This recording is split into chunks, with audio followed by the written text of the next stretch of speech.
시편 23편은 우리가 잘 알고 있는 것처럼 다윗의 시입니다. 많은 사람들로부터 시편 23편만큼 많이 사랑을 받는 시는 아마 없을 것입니다.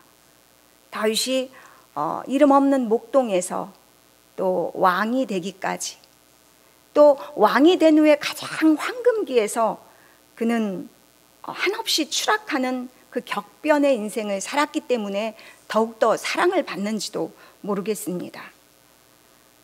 그의 삶의 고통이, 때로는 고난이 이 시 속에 들어가 있기 때문에 이 시를 읽는 자들로 하여금 위로와 감동을 주기 때문인지도 모릅니다.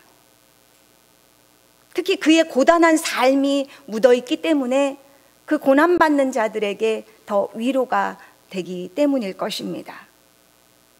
오늘 그는 시편 1절에서 대전제를, 그리고 신앙 고백과 같은 그 전제를 이렇게 말씀합니다. 여호와는 나의 목자시니 내가 부족함이 없으리로다. 여호와는 나의 목자시니 내가 부족함이 없으리로다. 다윗은 하나님과 자신의 관계를 목자와 양의 관계로 그렇게 비유하고 있습니다. 아마도 그렇게 하는 이유는 이스라엘의 자기 조상들이 그 땅에서 목자의 삶을 살았기 때문입니다. 먼 조상의 야곱이라는 조상이 목자였습니다. 출애굽할 때 그들의 바로의 손 안에서 이끌어냈을 때 그 모세라는 지도자도 목자였습니다. 또한 왕이 되기 전에 그 다윗도 목자의 삶을 살았기 때문입니다. 그런데 이 다윗이 나는 부족함이 없다라고 고백합니다. 제가 서두에서 다윗의 삶을 얘기했기 때문에 그의 삶은 고단한 삶이 참 많았습니다. 그런데 부족함이 없었다라고 말을 합니다. 평안할 때, 때때로는 내가 고난받을 때 제가 지난 한 주간의 자의 삶을 돌아보면서 나는 부족함이 없는가라는 질문을 해보았습니다. 불평도 하고 있고, 또 저희 아버지가 병상에 있는 그런 삶을 보면서, 고통스러워하는 모습을 보면서 왜 우리 아버지 노년은 저렇게 아프셔야 되는 거지?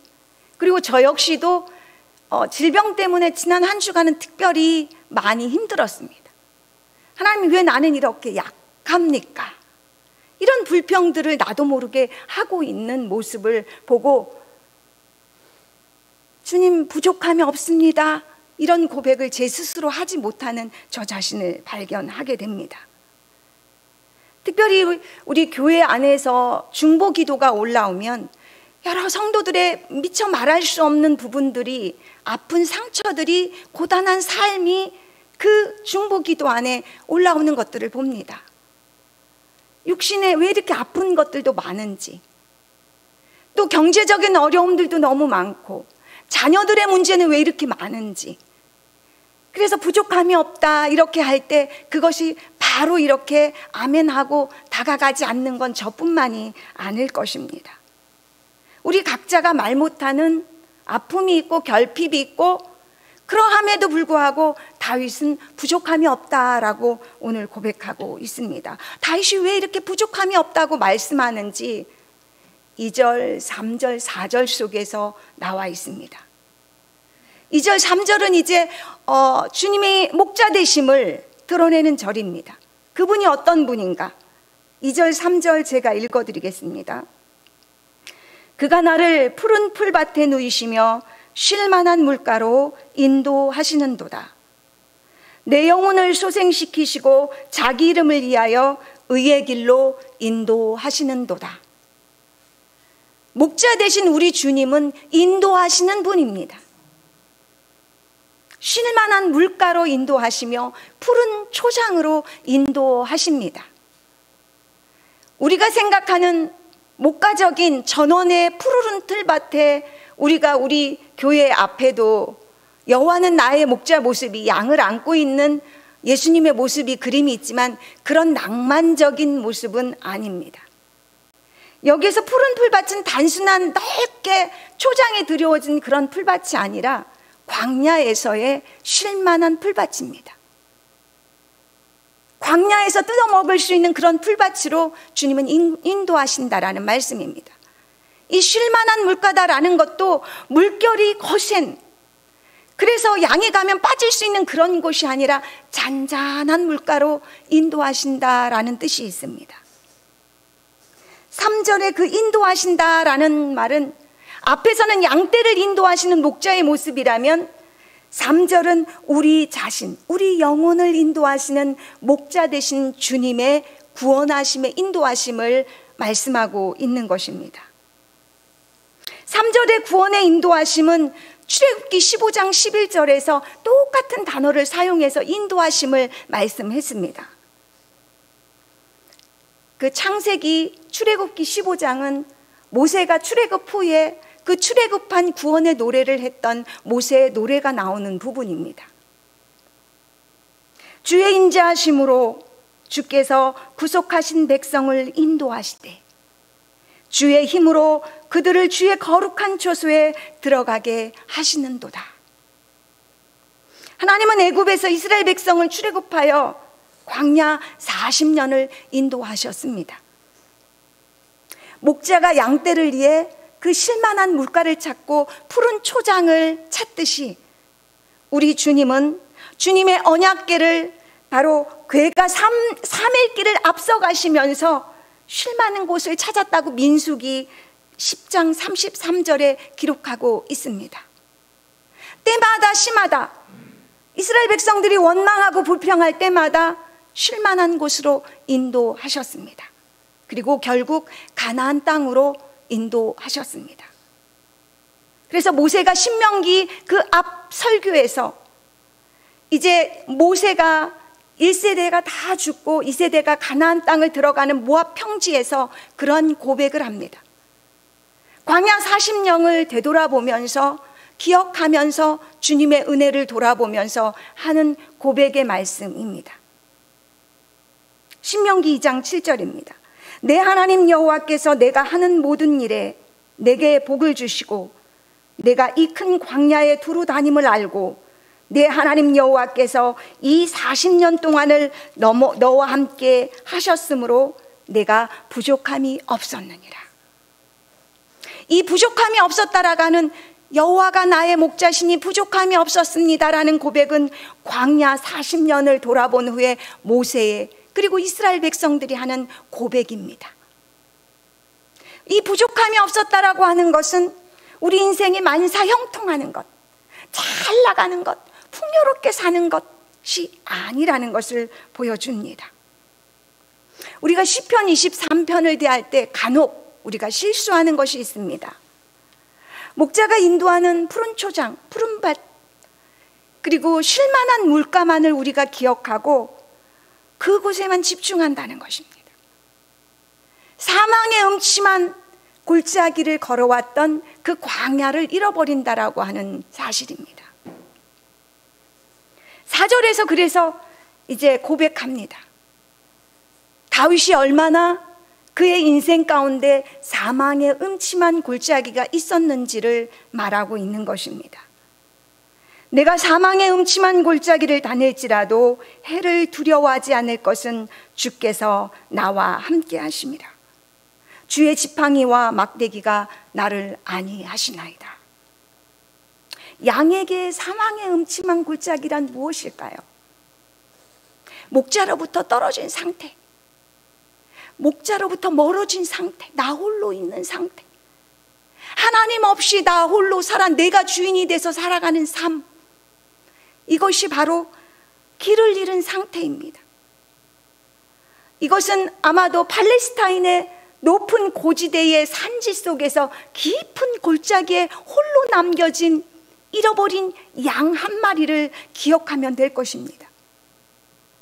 그 양은 사나운 맹수들의 먹잇감이 됩니다. 그리고 뻔한 것은 죽음과 같은 고통이, 어쩌면 죽음이 그에게 기다리고 있을 뿐입니다. 그러나 목자가 있으면 나를 해하려고 하는 그 짐승이 있다 할지라도 안전합니다. 다윗이 고백했던 것처럼 주의 지팡이와 막대기가 나를 돌보시고 안위하시고 안전하게 이끄실 것이기 때문입니다.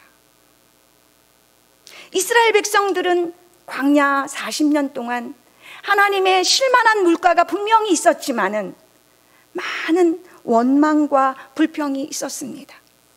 너희가 10번이나 거역했다라고. 10번은 정말 10번이 아니라 완전한 수. 때마다 심하다, 어려울 때마다 고비마다 원망하고 불평했다라는 뜻입니다.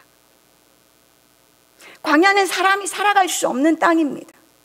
그래서 이스라엘 백성들이 불평이 그만큼 많았다고 하는 것은 그만큼 그들의 삶이 팍팍하고 힘들고 어렵고 고단했다라고 하는 것을 또 반증하는 모습이기도 합니다.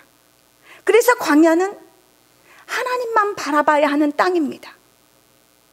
하나님 없이는 살 수 없는 땅.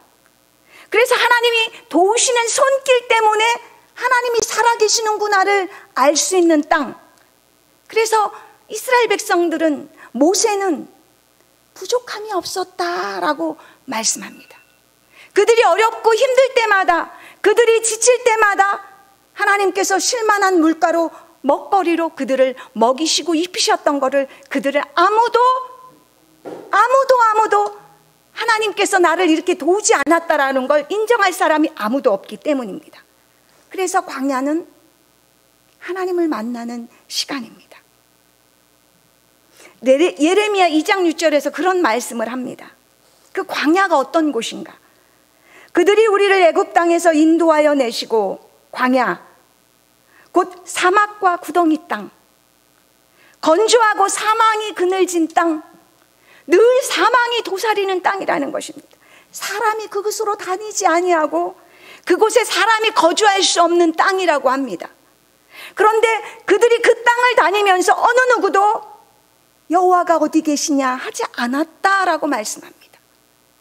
그렇게 힘들고 지치고 부평할 수 없는 땅이었지만 때마다 시마다 하나님의 손길이, 하나님이 실만한 물가로 그들을 먹이시고 입히셨다라는 걸 그들이 몸소 체험했기 때문인 것입니다. 다윗에게도 오늘 시편 가운데 사망의 음침한 광야 같은 인생이 나타나 있지는 않지만 그는 사망의 음침한 골짜기가 분명히 있었습니다. 많았습니다. 사무엘하 22장, 그가 어쩌면 다윗 왕의 일대기를 마치는 그 부분에서 시 한 편이 올라와 있습니다. 그곳에서 5절 6절에서 그는 그의 삶이 얼마나 힘들었는지를 2절 속에서 말씀합니다. 제가 읽어드리겠습니다.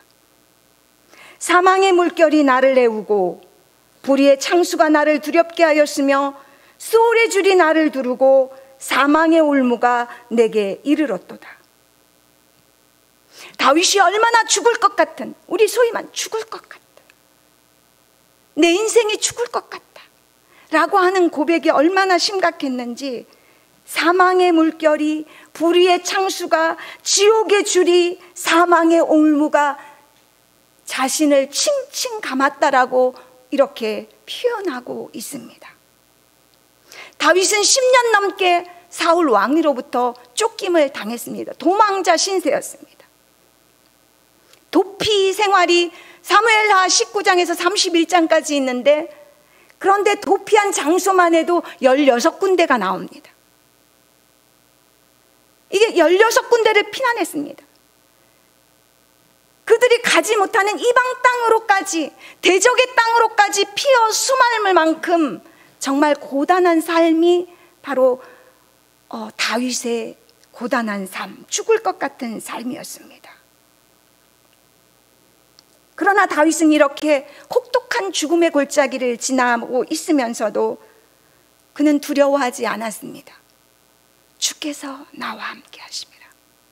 그 광야에서 이스라엘 백성이 경험했던 것처럼 그렇게 쫓김을 당할 때 순간마다 위험이 도사릴 때마다 하나님의 손길을, 하나님의 건지심을, 하나님이 피할 바위심을 그는 수없이 경험했기 때문인 것입니다.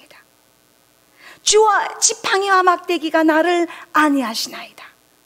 주님이 나와 함께 하심이라. 그는 평생의 그의 삶의 경험을 통해서 시편 사망의 골짜기를 그가 뚫을 수 있었던 이유는 주님이 나와 함께 하셨기 때문이라고 고백하고 있습니다. 목자가 양을 돌보는 그러한 보호와 인도하심 가운데 있었던 것처럼 자신의 인생이 그렇게 하나님의 돌보심을 입었다라고 말씀합니다. 여호와는 나의 목자시니 내가 부족함이 없으리로다. 이 고백은 그러니 평안할 때, 내가 안전할 때 한 고백이 아니라 다윗처럼 광야를 지나오던 때 하던 고백입니다. 저와 여러분 중에 누군가는 이러한 고난의 시간을 뚫고 지나가고 있는지도 모르겠습니다. 평안할 때 이 고백은 아무런 감흥이 없습니다. 그러나 내가 어려울 때 여호와는 나의 목자시니 내가 부족함이 없으리로다. 여호와는 나의 목자시니 내가 부족함이 없으리로다. 한 번, 두 번, 세 번 자꾸 되뇌이다 보면 이것이 내 마음을 움직이고 잃어버렸던 내 자신의 다시 하나님의 도우심과 보호하심의 손길을 우리가 그 위로를 받을 수 있는 건 다윗의 이런 광야의 삶을 걸어갔기 때문인 것입니다. 사무엘하 1절부터 3절까지는 그래서 다윗이 하나님을 고백하는 여러 비유들을 10가지나 되고 있습니다. 사망의 음침한 골짜기를 그렇게 혹독하게 사망의 그 올무가 나를 칭칭 감았다고 그렇게 고백하면서 그 앞부분에 먼저 하는 고백이 그렇습니다. 여호와는 나의 반석이시오, 나의 요새시오, 나를 위해서 나를 건지시는 자시오, 내가 피할 나의 반석의 하나님이시오, 나의 방패시오, 나의 구원의 뿌리시오, 나의 높은 망대요, 그에게 피할 나의 피난처시오, 나의 구원자시오, 나를 폭력에서 구원하셨도다. 나의 원수들에게서 구원을 받으리로다. 그만큼 힘들었기 때문에, 그만큼 어려웠기 때문에, 그만큼 고통스러웠기 때문에 이렇게 여호와 하나님 목자 되심을 비유가 10가지나 된다고 하는 사실인 것입니다. 그래서 주님이 나와 함께 하심으로 나는 부족함이 없었습니다 라는 고백을 하고 있습니다. 저와 여러분이 그러한 고백하는 주인공들이 되기를 소망합니다. 5절 6절에서 이제 여호와는 나의 주님이 되십니다 라는 고백을 하고 있습니다. 5절 6절입니다. 주께서 내 원수의 목전에서 내게 상을 차려주시고 기름을 내 머리에 부르셨으니 내 잔이 넘치나이다.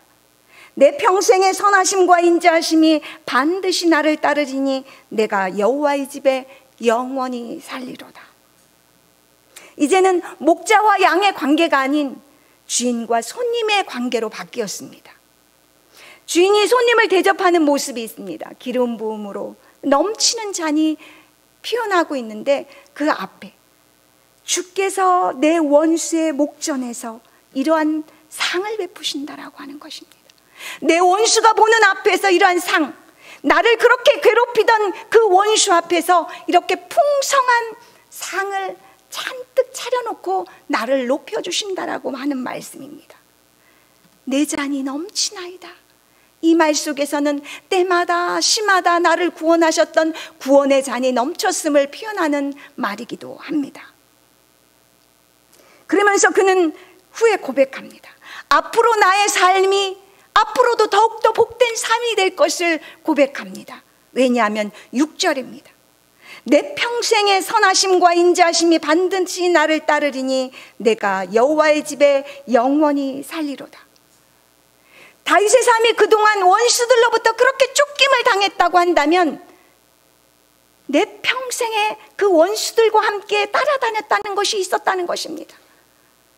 내 평생에 주의 선하심과 인자하심이 다윗 뒤를 따랐다고 하는 고백입니다. 그래서 내 앞으로의 삶도 이제 영원히 여호와의 집에 거할 수 있다라고 고백하고 있는 것입니다. 다윗을 따랐던 주의 선하심과 인자하심이 무엇일까요? 10년 동안 사울 왕으로부터 그렇게 쫓김을 당하고 죽음 앞에까지 갔으면서도 다윗은 늘 하나님이 기름 부으신 자라고 하는 것들을 잊지 않고 그 불의에 타협하지 않았습니다. 내가 원수를 갚을 수 있는 기회가 주어졌음에도 불구하고 하나님의 기름 부으신 자라는 것 때문에 내가 원수 갚는 것을 포기했습니다. 다윗은 실은 살인자요 간음자입니다. 왕이 되었을 때 그가 밧세바를 간음했고 그의 남편을 전쟁터에 죽이게 했던 살인자입니다. 그 죄악으로 집안의 칼이 떠나지 않아서 아들 넷을 잃어버렸습니다.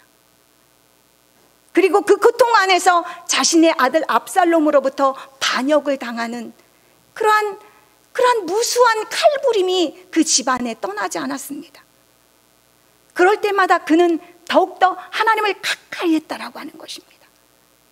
그가 하나님 앞에 무릎 꿇어 기도하고 회개하면서 이런 어려움과 고통 속에서 더욱더 하나님을 의지했다라고 하는 그 사실이 하나님의 선하심과 인자하심이 있었기 때문에 가능한 것이라고 하는 것입니다.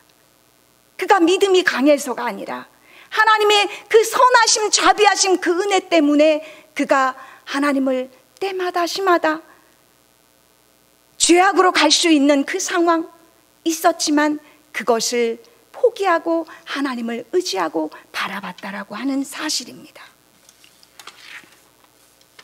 하나님의 선하심과 인자심을 잘 보여주는 인물은 우리가 잘 알고 있는 요셉입니다.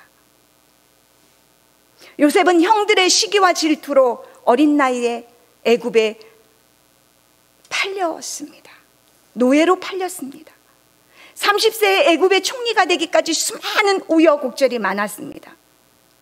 그때마다 여호와께서 함께 하셨으므로 그가 형통한 자가 되었다. 그가 은혜를 입었다라는 표현이 있습니다.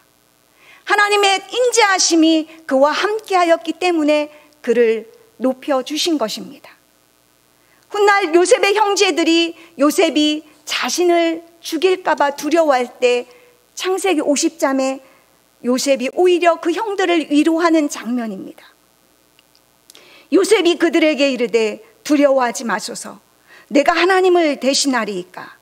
당신들은 나를 해하려 하였으나 하나님은 그것을 선으로 바꾸사 오늘과 같이 많은 백성의 생명을 구원하게 하시려 하셨나니 당신들은 두려워하지 마소서. 요셉의 형제들은 요셉이 죽이고 싶어서 차마 자신들의 손으로 피를 흘리지 못하고 애굽의 노예로 팔았습니다. 그러나 하나님께서 훗날 선하게 바꿔주셨다라고 하는 것입니다. 이스라엘 백성들을 구원하는 것만이 아니라 애굽의 모든 흉년의 때에 애굽의 백성들까지도 구원하는데 귀한 도구로 하나님의 화를, 그 악을 선으로 바꾸셨음을 말씀하고 있습니다. 저도 얼마 전 이 하나님의 선하심과 인자하심을 깨닫는 기회가 있었습니다. 제가 신학교를 간 게 저희 막내딸 초등학교 1학년 때 우리 막내딸이 초등학교 1학년 들어가고 저는 신학교 1학년을 들어갔습니다.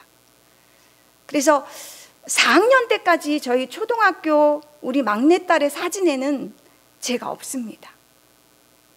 그것이 늘 제게 큰 무거운 짐이었습니다. 우리 딸이 사춘기를 혹독하게 지나갔습니다. 그래서 때로는 학폭이 열려서 저희 남편과 함께 그렇게 불려갈 때도 있었습니다. 그럴 때마다 엄마의 부재가 내가 그 아이를 저렇게 만들어 놓았나 하는 그러한 무거운 짐이 참 많았었습니다. 그런데 제가 이번 코로나를 지나가면서 하나님이 준 귀한 선물이었음을 깨닫는 시간이 있었습니다. 우리 딸이 학사 편입을 준비하고 있는데 늘 집에서 이제 공부하고 있기 때문에 저하고 같이 있는 시간이 있었습니다. 그래서 점심을 먹는 시간은 작은 이렇게 반찬이 많지 않지만 특별히 좋은 그릇에 이렇게 찌개 하나라도 제가 정성을 담아서 한 이유는 엄마의 부재였던 그 시간에 대한 어떤 보답 같은 마음으로 저희 딸에게 그렇게 대접을 했습니다. 그 시간 속에서 많은 이야기들을 나눴습니다. 우리 딸이 이런 어려움도 있었구나, 이런 상처도 있었구나, 그런 것들을 몰랐었는데 깨닫게 되는 시간.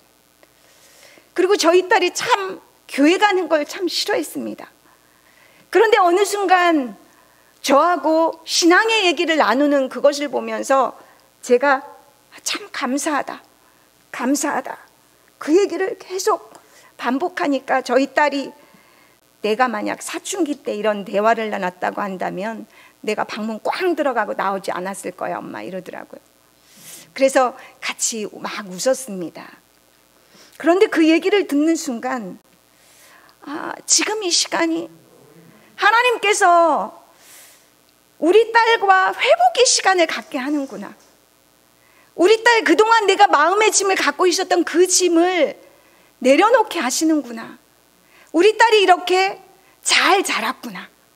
우리 딸이 나를 신앙의 대화를 할 수 있는 그러한 아름다운 딸로 지금 걸어가고 있구나 하는 것을 보면서 하나님은 참 섬세하시다. 내가 이것 부분은 하나님 앞에 간구하지도 않았는데 하나님이 이렇게 내가 미처 생각하지 않은 부분까지도, 내 마음의 짐까지도 다 내려놓게 하시는구나.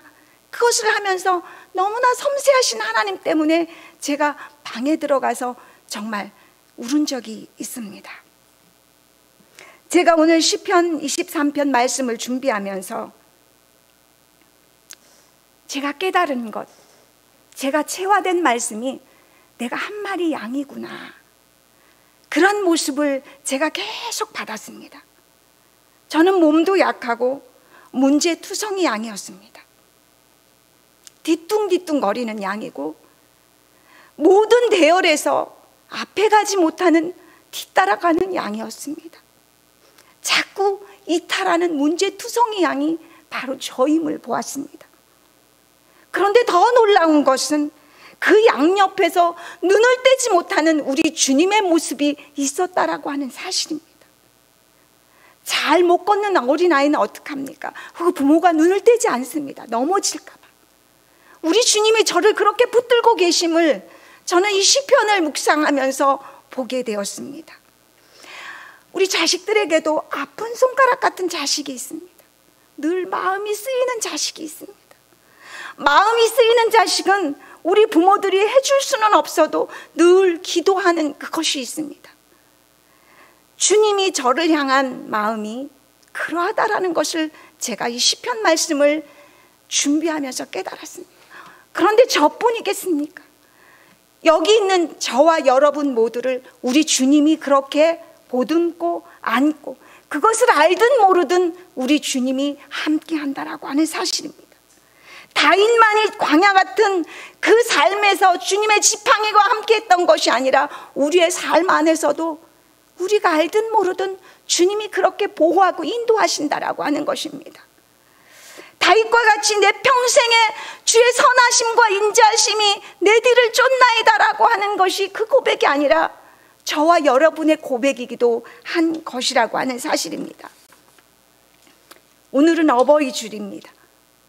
저희 교회는 제가 감히 어버이라고 할 수 없을 만큼의 연륜이 높으신 어버이가 참 많이 계십니다. 좋은 아버지 모습은 어떤 것일까를 생각해 보았습니다. 우리 아픈 아버지를 보면서 어쩌면 저희 아버지를 향하는 그 영적인 소망이 저는 담겨 있습니다. 그때 야곱의 임종 모습이 떠올랐습니다. 창세기 48장 15절은 야곱이 임종을 앞두고 그 자손들을 향해서 축복하고 하나님 앞에 고백하는 말씀입니다. 나의 출생으로부터 지금까지 나를 기르신 하나님, 나를 모든 환난에서 건지신 여호와 사자께서 이 아이들에게 복을 주시오며 이들로 내 이름과 내 조상 아브라함과 이삭의 이름으로 칭하게 하시오며 이들이 이 세상에서 번식되게 하시기를 원하나이다. 야곱의 소원만 이렇겠습니까? 우리의 소망이 그거 아닙니까?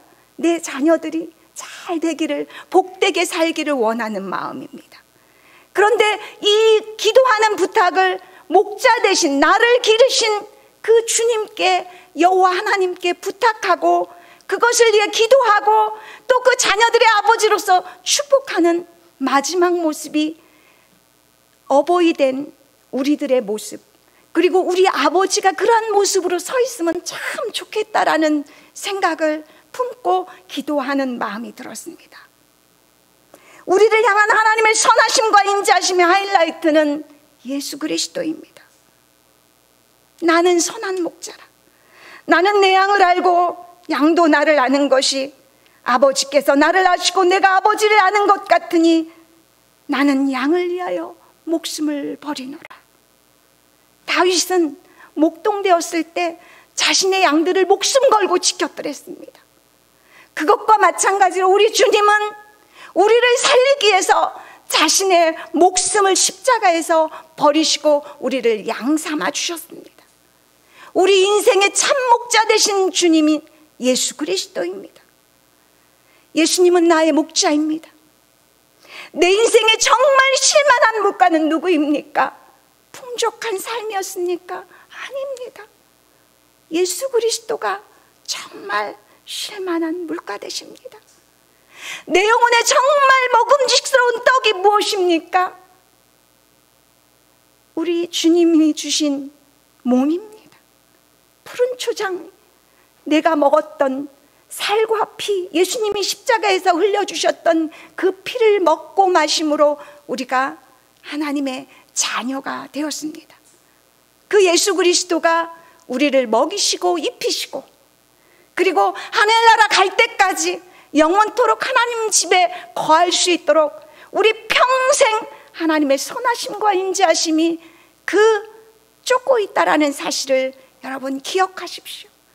특별히 어려움 앞에 있는, 말 못하는 고통 가운데 있는 성도 여러분, 그 주님이 지금도 함께 하시다라는 사실을 기억하시고 주님의 선하심과 인자하심이 반드시 따른다는 것을 기억하시고 화를 선으로 바꾸실 그 주님을 바라보면서 인내하기를 기도합니다. 기도하겠습니다. 예수님은 나의 목자입니다. 내 인생의 실만한 물가는 예수 그리스도입니다. 우리가 훗날 주님 앞에 섰을 때 야곱과 같이 지금까지 나를 기르신 나의 목자 예수님, 내 영혼을 받으시옵소서. 그리고 내 평생 선하심과 인도하심이 나를 따랐던 것처럼 내 자녀들을 그렇게 인도하시고 복 주시옵소서. 이러한 기도를 할 수 있는 어버이 되게 하여 주시옵소서. 또한 그것을 잘 따르는 자녀들 되게 하여 주시옵소서. 감사드리며 예수 그리스도의 이름으로 기도하옵나이다. 아멘.